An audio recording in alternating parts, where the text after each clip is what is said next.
Night falls over the delta. Heavy silence. Inside the hut, James ties the last knot on the roof thatch. He wipes sweat from his forehead. "It holds," James says, tapping the bamboo frame.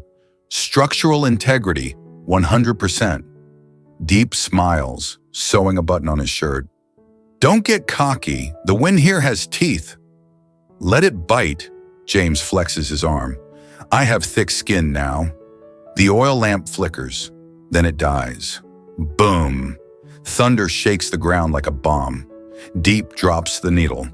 James grabs her hand. "It's just thunder," James says. Whoosh! The wind arrives. It screams. The frail leaf walls bow inward. The new roof flaps violently. Rain hits the roof like bullets.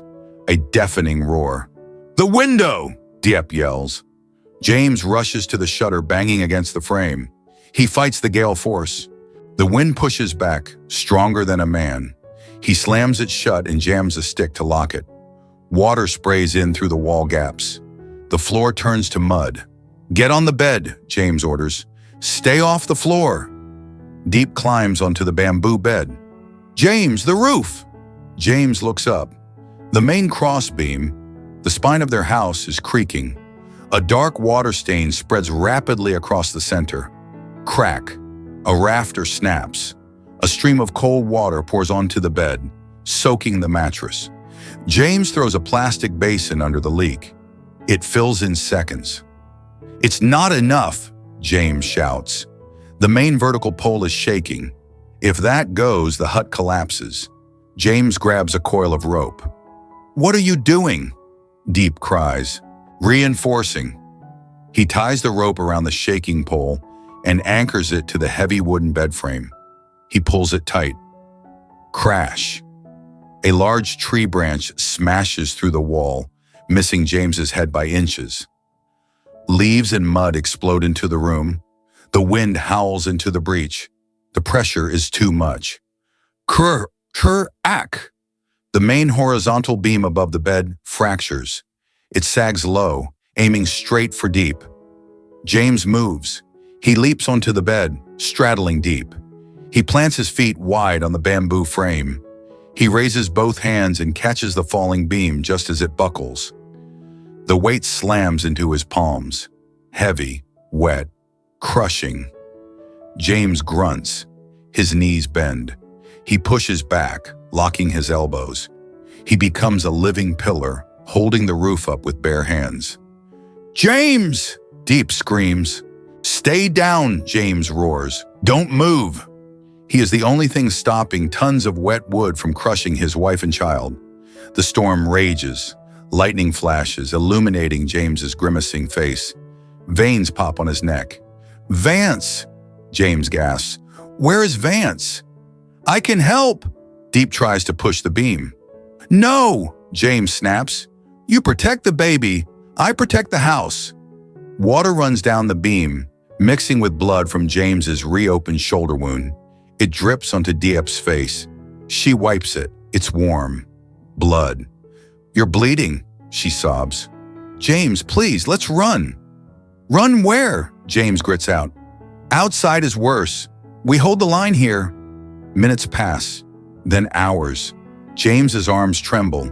His muscles burn like fire. The beam feels heavier with every drop of rain. He loses sensation in his fingers. "Tell me a story," James whispers, needing distraction from the pain. "Diep, talk to me." Diep chokes back tears. She holds his trembling legs. "Once there was a frog," she stammers, "who wanted to be a prince." "Good start," James forces a smile. "Keep going." "The frog lived in a well," Diep continues, "but he fell in love with a bird. He wanted to fly." Crack. The beam shifts.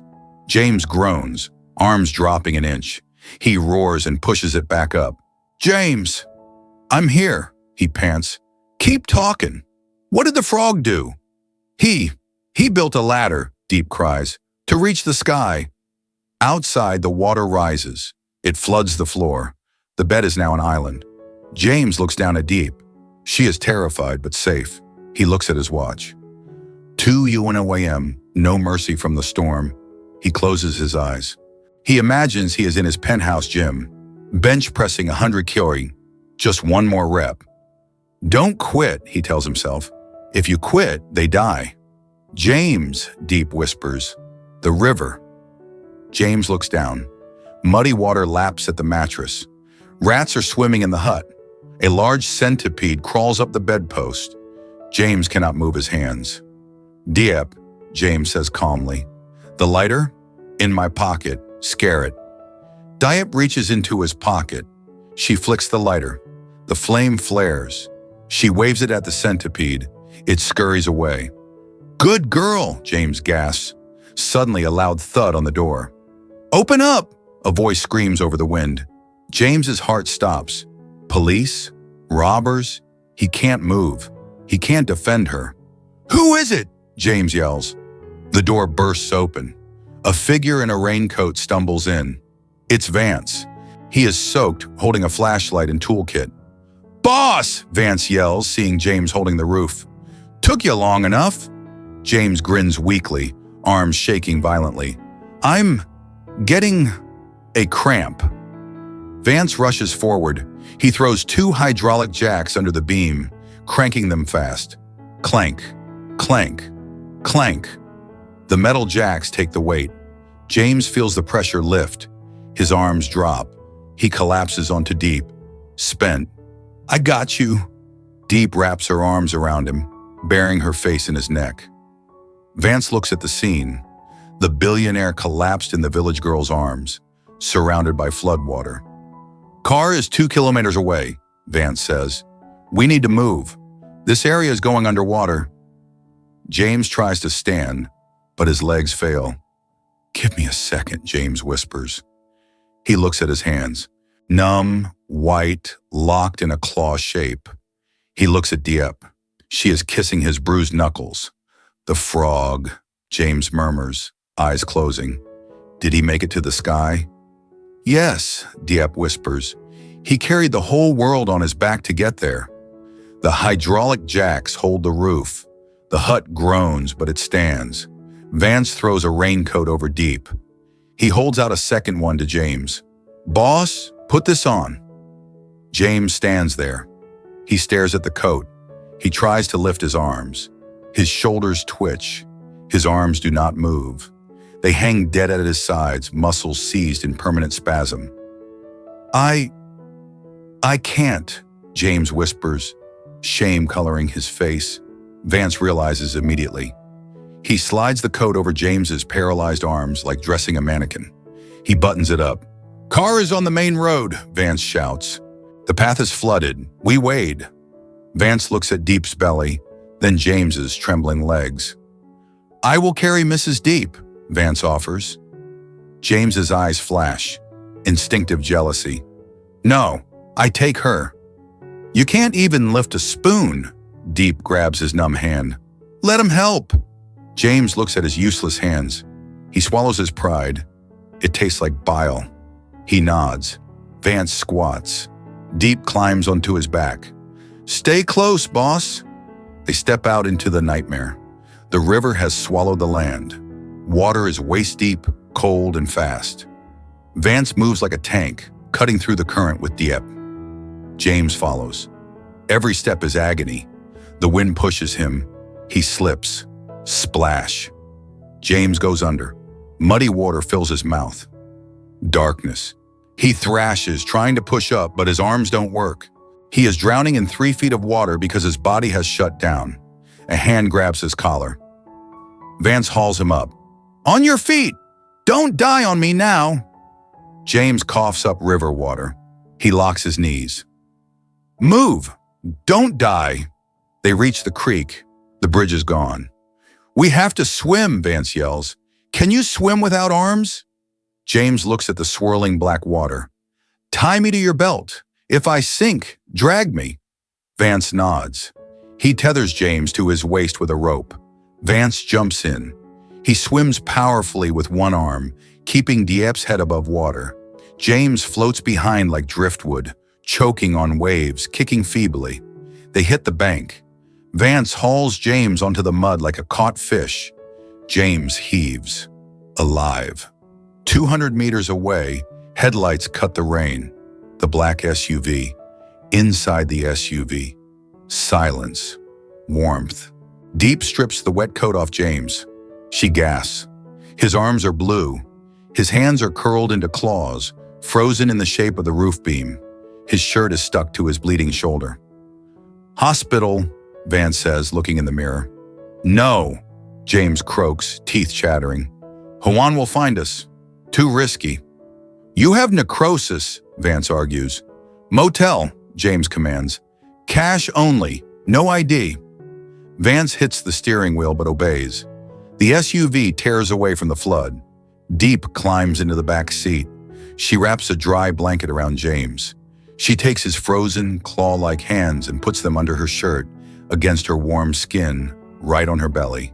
Feel that? She whispers. James nods weakly. He feels a small thump. The baby. He's warm, James whispers. You're warm. He passes out. A sleazy roadside motel. Vance carries James into room 101. He lays him on the stiff bed. I'll get supplies, Vance says. Food, medicine, lock the door. Vance leaves. Diep is alone with James. The room smells of stale smoke. She fills the bathtub with warm water. She needs to thaw him out. James, bath! She helps him undress. It is a struggle.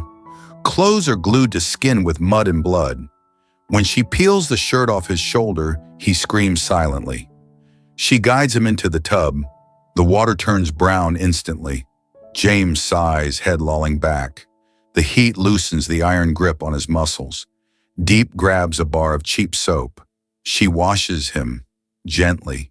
She washes the mud from his hair, the soot from his face, the blood from his shoulder. He looks thinner, older. The arrogance is gone. Only scars remain. I lost the house, James murmurs, eyes closed. I built it, and I lost it. Diep touches his cheek. You were the house. You held the roof. We live because of you. James looks at her. He raises a trembling hand, fingers uncurling slightly, and touches her lips. I have no money, no home. I can't even lift my arms to hug you. Then I will hug you, Diep says. She climbs into the tub, fully clothed. She sits behind him, wrapping her arms around his chest, resting her chin on his wet shoulder. We start over, she whispers. Tomorrow. James leans back into her. The water is warm. His wife is safe. Morning. Sunlight filters through dusty curtains. James wakes up in a clean t-shirt. He tries to move his arm. It hurts, but it works. He looks around. The room is empty. Panic flares. Diep? Diep walks out of the bathroom holding a banh mi. Breakfast, she smiles. Vance is in the corner, cleaning a gun. He looks up. Morning, boss. We have a problem. James sits up, wincing. What? Vance tosses a local newspaper onto the bed. Front page, a grainy photo of a mystery man carrying rice sacks. Headline, Netizens hunt for the handsome porter. Someone took a pic at the mill, Vance says grimly. Viral on TikTok. 2 million views. James stares at the photo. Does Juan know? Not yet, Vance says, but Sophia does. She liked the video. James freezes. The blood drains from his face. She knows I'm here, James realizes. The rural chapter is over. We have to move. Vance stands up, holstering the gun. Now, before she sends the dogs. James looks at Diep. Fear returns to her eyes. James stands up. He ignores the pain. He grabs the banh mi and takes a bite. Let's go, James says, voice cold. The billionaire is back. If Sophia wants to play, we play.